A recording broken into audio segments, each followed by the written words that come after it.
Próximo domingo sobre os amigos de Jó. A quarta mensagem será sobre Jó e o sentido da espiritualidade aplicada ao cristianismo. E finalmente a restauração de Jó.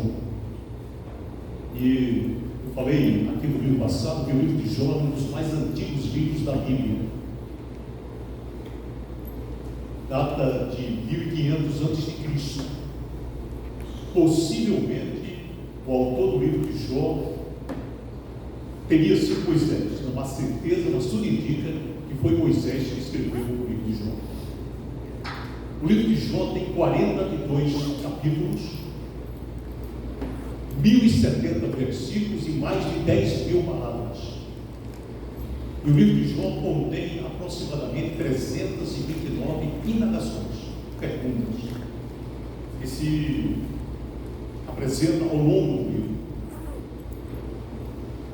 Vamos abrir o livro de Jó no capítulo 2. Os irmãos do capítulo 1, no livro passado, vamos abrir no capítulo 2. Vamos ler dos versos 1 até o verso 10.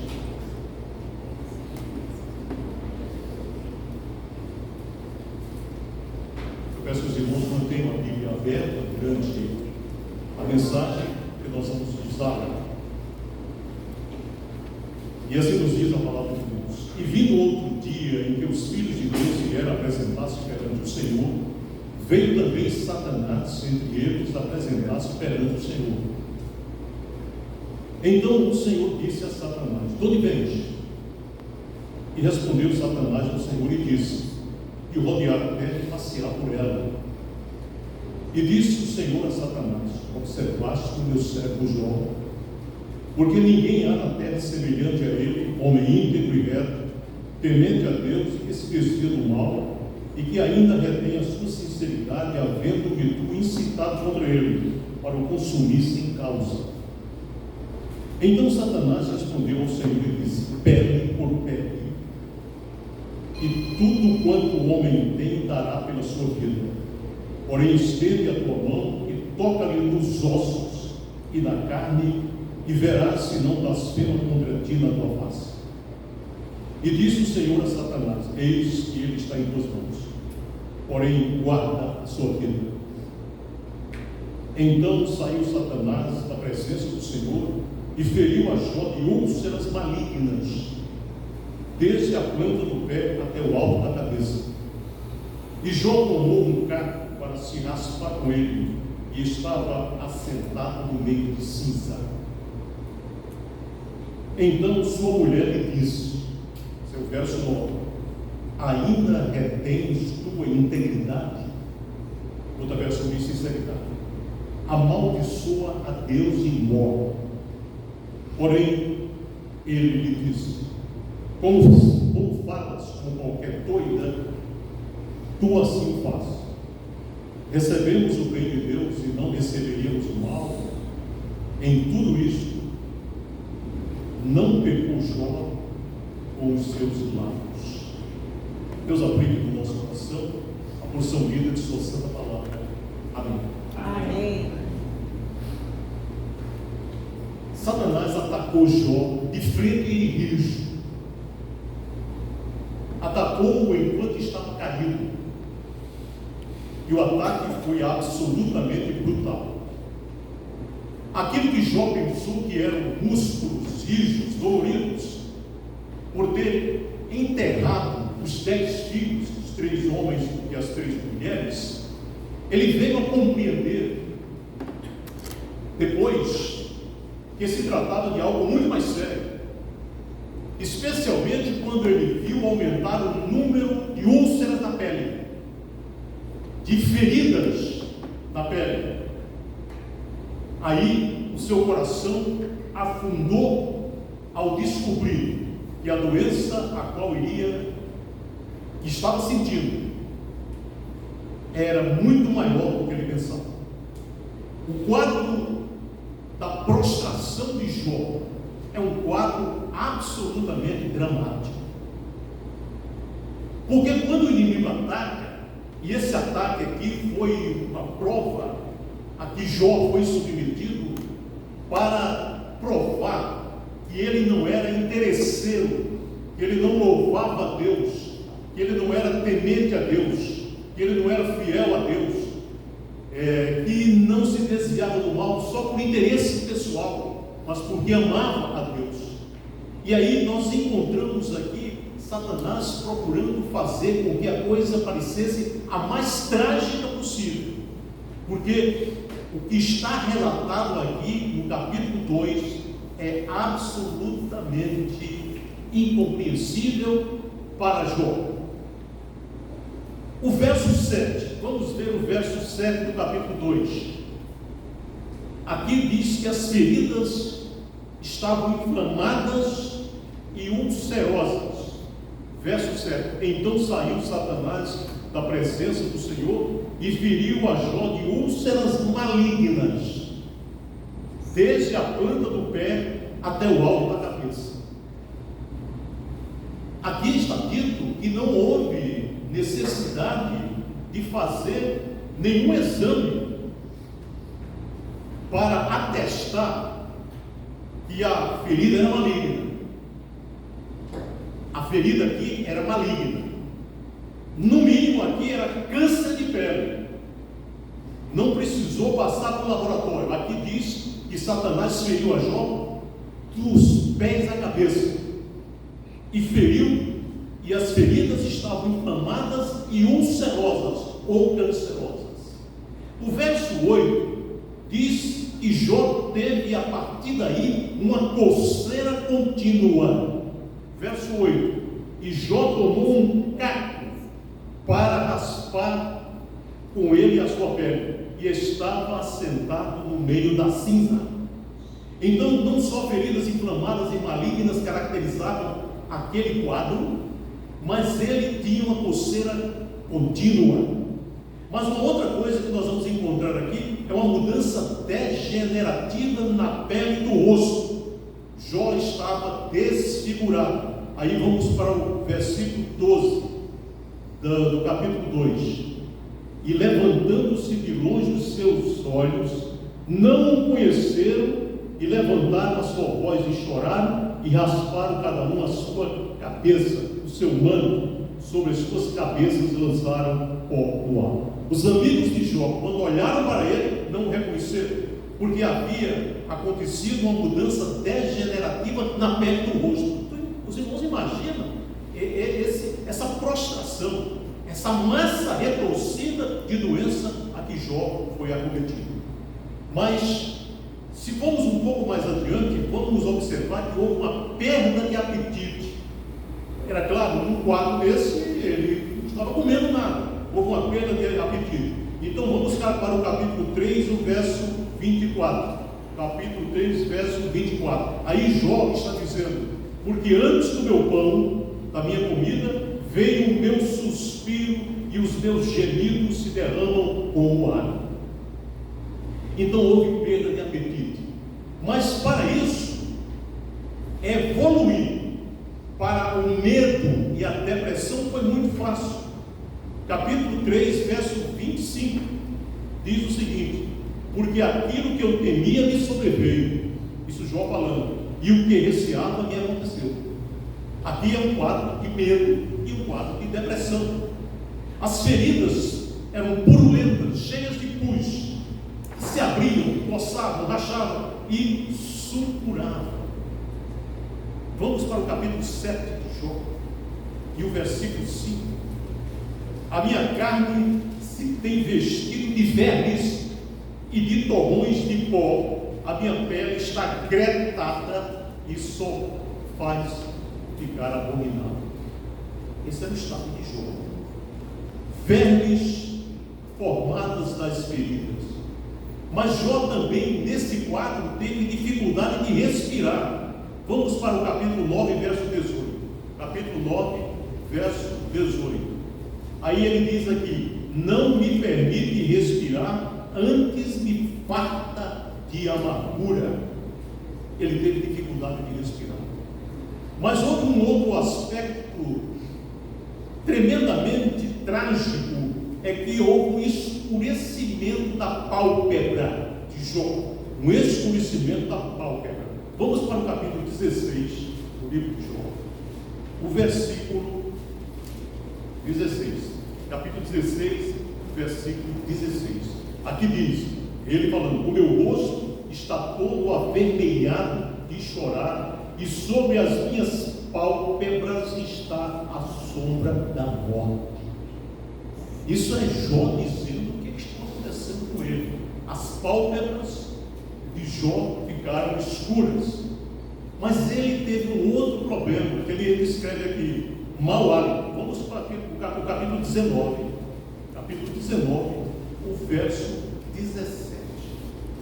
No verso 17 diz, ele dizendo: o meu hálito se fez estranho à minha mulher, tanto que supliquei o interesse dos filhos do meu povo. Então ele ficou com mau hálito. Mas houve um outro problema em Jó, a perda de peso. No capítulo 19, verso 20, ele diz o seguinte: os meus ossos se apegaram à minha pele e à minha carne, e escapei só com a pele dos meus dentes. Perda de peso. Mas havia, em função desse quadro, uma dor absolutamente excruciante e contínua. Vamos para o capítulo 30 de Jó, verso 27. Capítulo 30, verso 27. Olha o que Jó diz: as minhas entranhas fervem e não estão quietas, os dias da aflição me surpreendem.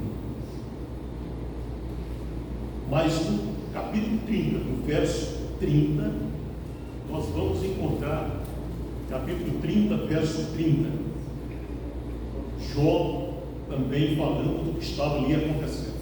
Capítulo 30, verso 30.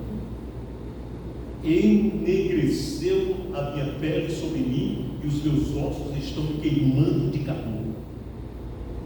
Havia, meus amados irmãos, uma febre altíssima. Ele estava todo infeccionado, a pele se descolorou, e houve ansiedade evidente num estado desse, e diarreia. Resumo da ópera: Jó, o homem mais importante do Oriente, temente a Deus, se desviado do mal, íntegro, tornou-se uma massa de enfermidade, sofrimento, dor e isolamento, sem bens, sem filhos, apenas 3 amigos silenciosos olhavam para ele e choravam, e não diziam absolutamente nada. Era isso que estava acontecendo com Jó. É nesse contexto que entra uma figura, a mulher de Jó. E a mulher de Jó entrou nesse contexto com uma sugestão. Ela aproximou-se de Jó e disse, no capítulo 2, diz: você ainda mantém a sua integridade depois de tudo isso que aconteceu e que está acontecendo? Depois da perda dos filhos, 10, depois da perda dos bens, depois de se tornar essa massa de doença e de enfermidade, você ainda mantém a integridade. Aí ela fala uma coisa que para muitos é incompreensível. Ela diz a Jó: amaldiçoa a Deus e morre. Eu creio que ela, sem querer, sem saber, ela colocou o dedo na única qualidade da vida de Jó que Deus havia utilizado para responder a Satanás. A pergunta dela pôs em dúvida a necessidade de continuar mantendo a integridade. Você ainda é íntegro? Você ainda mantém a integridade para com Deus? A seguir Assim ela usa, meus amados irmãos, a estratégia de Satanás quando diz amaldiçoa Deus. Porque ele diz, Satanás, o Senhor, Jó, e o Senhor está dizendo que não há ninguém semelhante a ele. Ele é assim porque o Senhor tem abençoado ele. Ele tem muita saúde, ele tem bens e filhos. Levanta a mão sobre ele e vê se ele não te amaldiçoa. A questão era que Satanás queria que Jó amaldiçoasse a Deus, porque para Satanás Jó não era sincero, não havia sinceridade em Jó, havia interesse. Por isso ele era reto, temente a Deus, desviado do mal, mas era tudo interesse, não era alguma coisa espontânea. Satanás queria dizer que não era, e que ele, se Deus colocasse a mão, pesasse a mão, ele certamente amaldiçoaria a Deus. Eu creio, e os estudiosos também creem, que Satanás quase sorriu naquele momento, enquanto os seguidores dele se reuniram, olhando e esperando o que iria acontecer, torcendo para que Jó seguisse a sugestão, o conselho da mulher: amaldiçoa Deus e morre. Tudo dependia, meus irmãos, da resposta de Jó à sua mulher, à sua esposa. Por quê? Porque é a verdade que está aqui na palavra de Deus. E aí então, eu abro um parênteses para dizer que muita gente tem atacado a mulher de Jó. Eu já li que alguns disseram que a mulher de Jó era uma verdadeira megera, impiedosa. Mas vamos examinar o lado dela. Antes de acusar a mulher de Jó, pela sua resposta, há de se considerar algumas verdades em favor da mulher de Jó. Eu disse pela manhã que eu não tinha procuração para defender a mulher de Jó, mas lembrar aos irmãos que o pastor também é advogado. Mas eu vou ponderar aqui com os irmãos algumas coisas, não para justificar a sugestão dela, mas para efeito de análise. Primeiro, ela, a mulher de Jó, aliás, não se fala no nome dela, a mulher de Jó, perderam 10 filhos que tinha com Jó. Só Deus e ela sabiam a tudo. As que são mães aqui sabem disso. Aquele laço emocional e fraterno, aquele laço que une a mãe ao filho. Só Deus e ela sabia da dor daquela perda. Talvez tenha sido um conflito debilitante da sua dor que fez com que ela dissesse o que ela disse a Jó. O primeiro ponto. Segundo ponto, ela sofreu também a perda dos bens e da riqueza de que era possuidora. Como toda mulher cujo marido conseguiu um alto nível de segurança econômica, financeira, esse estilo de vida produz benefícios e prazeres que dão satisfação. Isso é natural, aceitável. Os bens destruídos pertenciam a ela também. Eu creio que Jó era casado com comunhão de bens. De uma hora para outra, ela ficou sem nada. Não justifica, mas pondera-se de entender o que ela disse. Outro aspecto: durante anos ela havia sido a esposa do homem mais importante do Oriente. E havia honra nisso. A mulher de Jó era uma espécie de primeira dama do Oriente, da comunidade. Mas agora ela é a patética esposa de um homem alquebrado, doente, cujo mundo desabou, sentado, pobre, sozinho e coberto de doença. Tem que entender o lado dela, tem que compreender. E mais do que isso, ela perdeu o companheiro, porque nesse estado que se descreve aqui, não tem mais um homem que amava, e ela amava. Eles tiveram 10 filhos. Não havia mais momentos agradáveis de convivência entre marido e mulher. Não havia momentos especiais de romance, de namoro. de intimidade, não tinha mais nada disso. E aí, meus amados irmãos, a coisa complica, porque essa situação talvez justifique, não justifique, mas pelo menos nos faça entender a situação dela. Todos esses aspectos. Agora, eu vou aproveitar para dizer algumas coisas aqui às esposas que aqui estão. Primeiro, cuidado com as palavras. Ela chegou para Jó e disse: você ainda é íntegro depois de tudo isso que está acontecendo? Amaldiçoa Deus embora. Cuidado, esposas, com as palavras. Sabe por quê? Os homens são seres absolutamente frágeis. Existe uma falácia cultural de que os homens são o sexo forte e que a mulher é o sexo frágil. Eu entendo que é o contrário. Os homens são extremamente frágeis, especialmente quando passam por problemas. Minha esposa está rindo. O discernimento de um homem com problema fica distorcido. A determinação de um homem com problema estaciona. O homem torna-se vulnerável. Muito vulnerável. Ele não sabe lidar no estado de vulnerabilidade. As mulheres são especialistas em lidar com a vulnerabilidade dos homens. Elas precisam entender isso. O homem necessita da perspectiva clara, necessita da sabedoria e da força espiritual que é própria das mulheres. Eu não sou candidato, não. Uma vez que pregava na igreja batista do Natal, no Dia Internacional da Mulher, eu comecei a elogiar a emancipação feminina.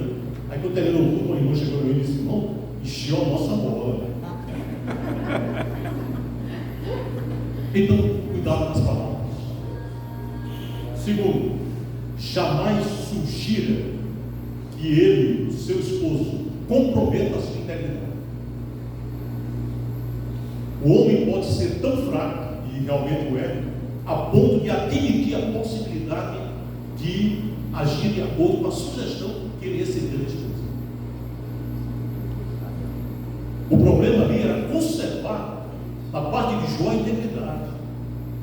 Jó certamente esperava que a mulher dele dissesse o seguinte: Jó, o que quer que faça, fique firme, não ceda, não comprometa a sua integridade, vamos andar com Deus e através disso, juntos.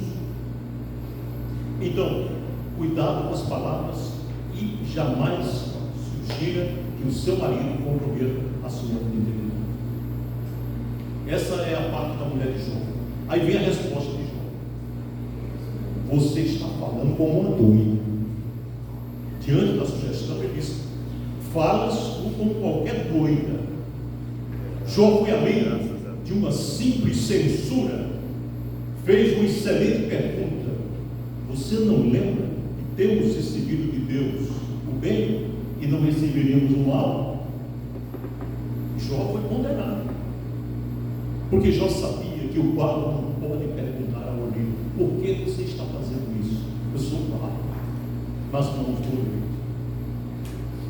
E diz a palavra que em tudo isso Jó não pecou com seus lábios.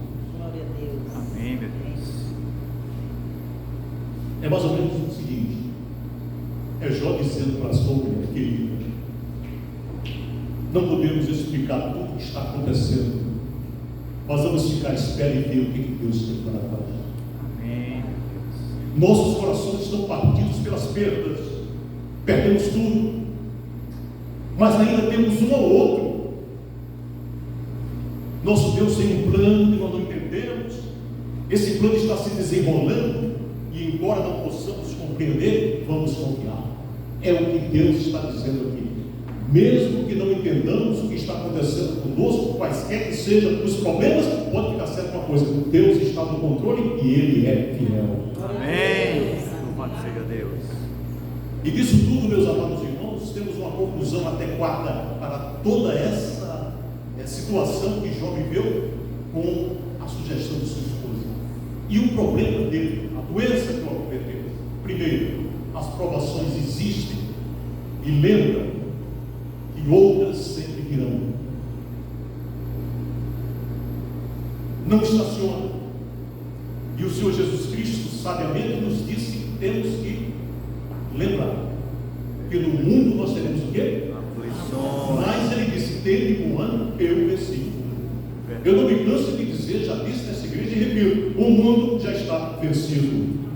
Amém. Cristo venceu o mundo na cruz do Calvário. Amém. Nós não temos que lutar para conseguir uma possível vitória, mas temos que viver a vitória que Jesus Cristo já ganhou por nós na cruz do Calvário. Amém. As provações são inevitáveis. Não nos surpreendamos quando elas vierem. Por quê? Porque o adversário está à solta. Temos que ter cuidado, pois seja onde estiver, ele está lá e nós não estamos imunes. O apóstolo Pedro, 1 Pedro 4,12 diz: o diabo, vosso adversário, anda ao vosso derredor, fugindo como um leão, buscando a quem possa tragar. As provações existem e lembremos de que outras virão, mas quando elas vierem, nós estaremos com o escudo da fé. Amém. Louvado seja Deus. Temos que lembrar uma coisa: as provações na nossa vida são a regra e não a exceção. Verdade. Um outro ensino: compreender que aqueles que nos amam podem nos dar conselhos errados. A mulher de Jó. É verdade. Tem muita gente sincera dando conselho errado. É verdade. Os conselhos recebidos têm que ser colocados à luz da palavra de Deus, que é o padrão da nossa vida, é a lâmpada dos nossos pés, é a luz do nosso caminho. Um terceiro ensino, a conclusão, é que Deus é soberano. É verdade. E devemos nos preparar para receber bênçãos e receber também adversidade. É verdade. Por ser Deus, Ele é imprevisível. Não devemos nos desiludir, porque Ele é soberano. E devemos nos preparar para os dias de bênçãos e os dias de adversidade. Vamos à aplicação? E a aplicação está em Jó. Vamos abrir capítulo 23, verso 10 a 13. Jó 23, versos 10 a 13.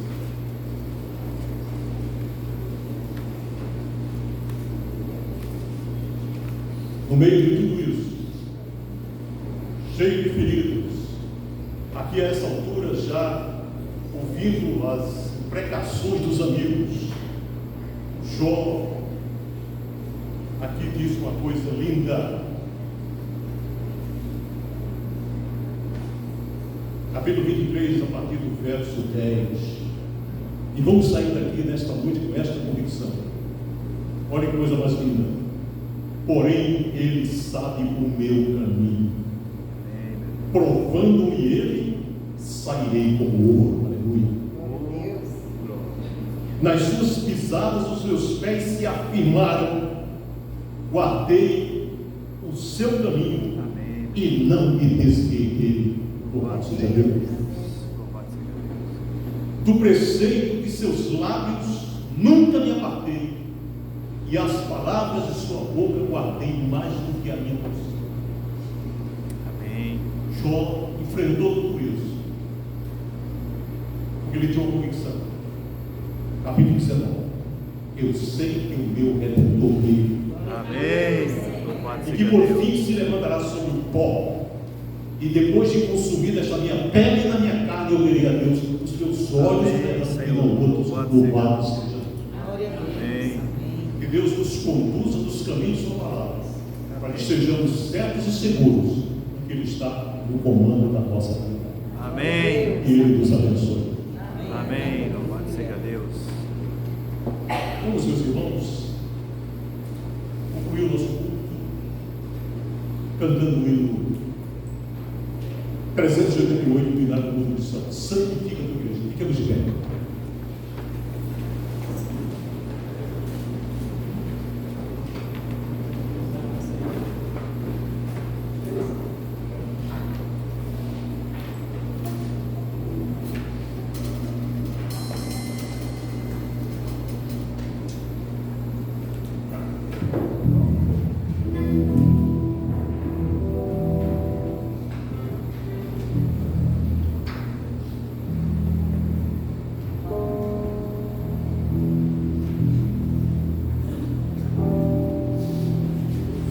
Esse hino é uma oração.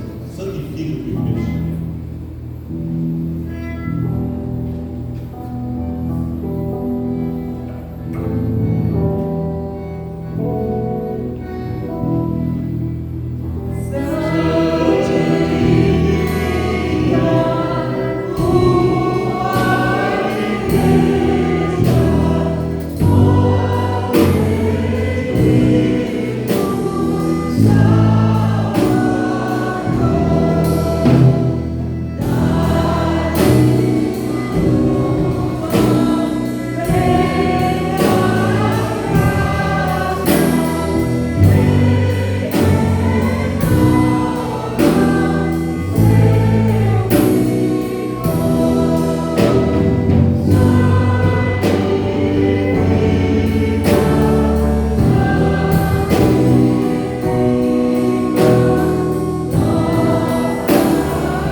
Agradecer a presença de todos. Nós vamos receber a bênção harmônica, cantar comigo se amém. Depois nós vamos sentar e orar silenciosamente, o culto estará terminado.